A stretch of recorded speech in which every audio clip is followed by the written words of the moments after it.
hindi raw yung dalawang gwardiya yung binalita po namin sa inyo kanina na inimbitahan ng mga pulis ang nang hold up sa isang convenience store sa Maynila.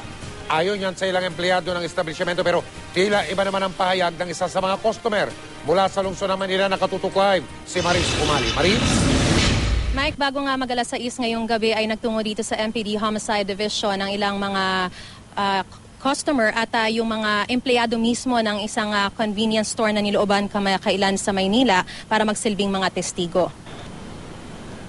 Dumating sa MPD ang 4 na empleyado ng convenience store sa imbitasyon ng pulis para tukuyin kung sangkot ba sa panloloob ang 2 gwardyang dinala mula sa Malabon. Hindi nagpakita sa kamera ang naturang mga empleyado para na rin sa kanilang seguridad. Pero nang makausap ko, sabi nila hindi raw ang 2 gwardyang inimbitahan ng MPD ang salarin sa panloloob sa kanilang convenience store. Nasa 30s daw ang edad ng mga nanloob sa kanila.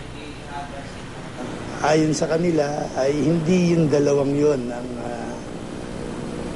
ang mga ilan sa mga suspect na pumasok sa tindahan nila at nanloob.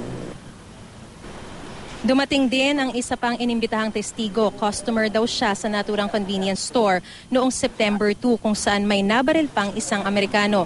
Malapitan daw niyang nakita ang isa sa mga salarin dahil tinulak pa raw at pinaupo pa siya noon. Pagtingin niya sa isa sa mga gwardya, kinutuban daw ang testigo.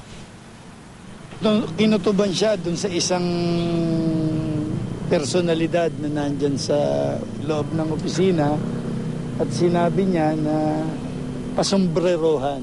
At nung sinumbrerohan niya is 90% daw na yun. Kaya lang, nung sinasabi namin, siguraduhin mo, hindi niya rin masabi na 100% sure siya na yun nga yun.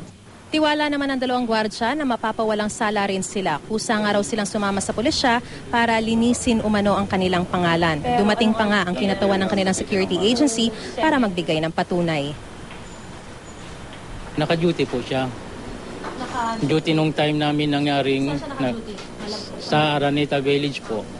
Naka-duty, malayo yun sa ano? Sa pinangyarihan. ay malayo po yun, Malabon po yun, Maynila po yung pinangyarihan eh.